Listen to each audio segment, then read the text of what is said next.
ang mga amo ko po, kumakain yan sila ng Chinese foods. So ngayon ang naisipan ko, lutuan ko sila ng Chinese food, pero ang rice ko is tulad ng Philippine rice natin, yung plain lang. Kasi one time nagluto ako noon ng pagkain namin, nakita nila, natikman nila, so nagustuhan na rin nila, 'di ba? Yung mga Arabo kasi hindi mo yan sila mapapakain basta-basta ng mga pagkain ng mga tulad natin, 'di ba? So ito ngayon yung lulutuin ko. Yan po yung ingredients ko. May butter dito, may honey, chicken breast, sibuyas, ayan yung mga sauce ko. Nakikita nyo yan, Indofood. Tapos oyster sauce, ayan yung gulay ko, carrots, mushroom, beans, tapos broccoli. Meron ako ditong cornstarch, tapos itong mga cashew nuts, may carrots din, may sari-saring bell pepper. Ayan, unahin ko lang yung sibuyas ko.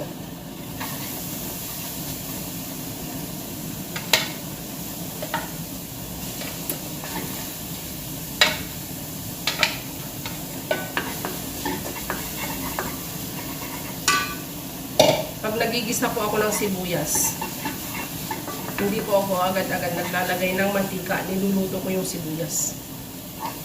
Ayan, maglalagay na po ako ng konting mantika. Tapos maglalagay din po ako ng butter. Ayan.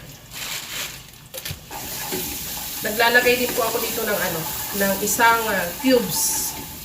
Ito na yung cubes. Isusunod ko na po yung manok.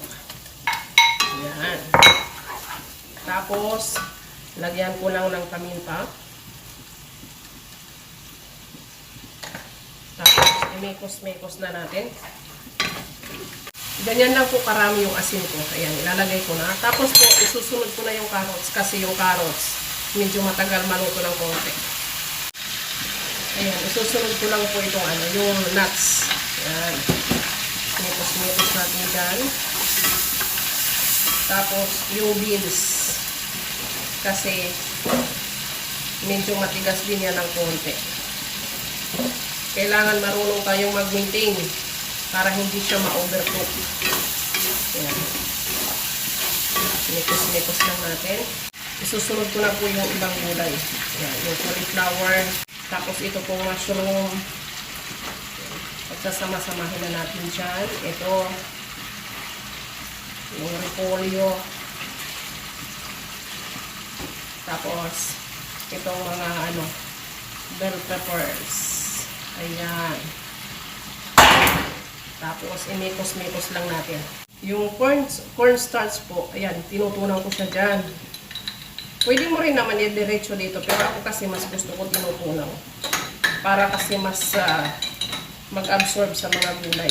Maging malapot siya. Ayan, nalagay ko na siya dyan. Tapos, maglalagay na po ako nitong oyster sauce. Ang paglagay ko dito is mekos-mekos lang. Alam niyo yun? Tapos, ito yung Indofood.